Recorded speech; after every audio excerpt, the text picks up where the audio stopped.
भारत और श्रीलंका का तीसरा टी20 मुकाबला और मैच प्रीव्यू में क्रिक प्लेक्स रेडियो पर हम बात करेंगे इस मैच में क्या चेंजेस हो सकते हैं या भारत व्हाइट वॉश करेगा यानी कि क्लीन स्वीप करेगा 3-0 से। सबसे पहले तो मैं इससे पहले कि मैच नंबर 3 पे बात करूं, आप देखिए पहले जो दो मुकाबले हुए थे उसमें भारत ने बहुत ही शानदार प्रदर्शन किया। पहला मैच 213 रन बनाए थे पहले बैटिंग करते हुए भारतीय टीम ने, जिसमें सूर्या का बल्ला बोला था, पंत का बल्ला बोला था, दोनों ओपनर ने कमाल किया था। और जवाब में श्रीलंका की बैटिंग भी अच्छी थी, ऐसा नहीं कि उन्होंने शुरुआत बहुत खराब की थी।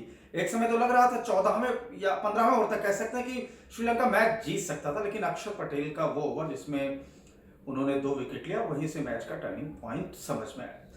हालांकि उसके बाद श्रीलंका के पास ज्यादा मौका नहीं था, 43 रन से वो मुकाबला हार गए। दूसरा मैच थोड़ा सा आप देखें तो बारिश का साया था और बारिश आई भी।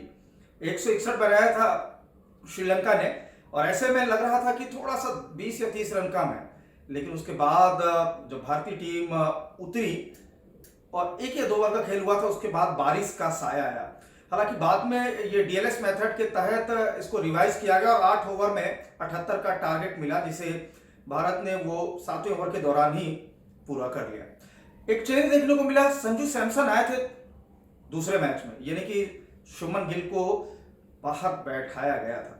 और ऐसे में ये देखना होगा जो मैच होगा तीसरा मैच यानी जो कल खेला जाएगा, इसमें भी बहुत सारे परिवर्तन होंगे।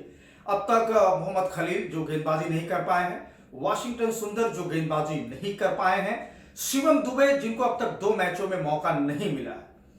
हालांकि रियान पराग पिछले 2 मैच से खेल रहे हैं, मुझे ऐसा लगता है कि इन 3 खिलाड़ियों को जरूर शामिल किया जाएगा, खलील, वाशिंगटन सुंदर और शिवम दुबे। अब देखने वाली बात होगी कि ऐसे में सूर्या क्या फैसला लेते हैं। मुझे लगता है कि कई बार आपको मौके देना चाहिए, जैसे कि किसी ने एक्सपेक्ट नहीं किया होगा कि कल संजू सैमसन ओपन करने के लिए आएंगे और 2 विकेट कीपर बल्लेबाज खेलेंगे। जी हाँ, कल ऋषभ पंत भी थे और संजू सैमसन भी थे। वैसे ये ट्रेंड चल चुका है दोस्तों, मैं आपको बताऊं, इंग्लैंड में देखें तो 3-3 विकेट कीपर एक ही मैच में खेलते हैं। जॉनी बेयरस्टो हो गए, जॉस बटलर हो गए, और ऐसा तो अब बहुत सारी टीमों में हो गया है। ऑस्ट्रेलिया के अलावा आप साउथ अफ्रीका में भी देख सकते हैं। एक दौर था जब आप विकेट कीपर स्पेशलिस्ट होते थे, लेकिन आज के दौर में आपको बल्लेबाज स्पेशलिस्ट होना पड़ेगा और विकेट कीपर बाद में होना पड़ेगा। तो ये कंपटीशन बहुत ही टफ है। श्रीलंका के दृष्टिकोण से मैं अगर बात करूं तो श्रीलंका भी चाहेगी कि उनके पास अविष्का फर्नांडो है, जो लंका प्रीमियर लीग में बहुत कमाल किया था। उन्होंने मोस्ट ऑफ द रन उनके बैट से निकले थे, यानी कि leading scorer of the tournament थे लंका प्रीमियर लीग के, और पिछले कई सालों से वो टॉप पे रहते हैं।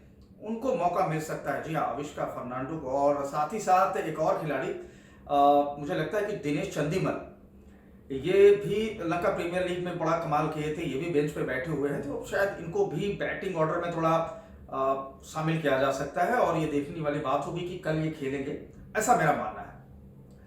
और साथ ही साथ दुनित विल्लेगे, ये एक यंग गेंदबाज है श्रीलंकाई टीम से, मुझे लगता है कि शायद इनको भी कल गेंदबाजी में शामिल किया जा सकता है। ओवरऑल आप देखें तो बैटिंग अच्छी रही है।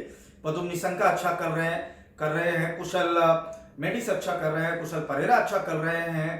तो अब ऐसे में ये देखने वाली बात होगी कि बैटिंग ऑर्डर में दिनेश चंदीमल को और अविष्का फर्नांडो को किसके जगह पे खिलाया जाता है, ये देखने वाली बात होगी जो कल मैच होगा। हालांकि बॉलिंग में ज्यादा ऑप्शन नहीं है। श्रीलंका के 2 गेंदबाज तो पहले ही इंजर्ड हो गए हैं और इसकी वजह से 2 नए गेंदबाज को उनको शामिल करना पड़ा है। ऐसे में पथिराना, मधुशंका और इसके अलावा हसरंगा अच्छी बॉलिंग कर रहे हैं और साथ दे रहे हैं उनका महेश तीक्ष्ण। अब देखने वाली बात यह होगी कि कल कामेंदु मेंडिस को क्या मौका मिलता है कि नहीं। हालांकि वो बल्लेबाज के दृष्टिकोण से रखे जाते हैं टीम में, लेकिन उनके विषय में अगर एक बात कहूं मैं तो एक चौंकाने वाली खबर है।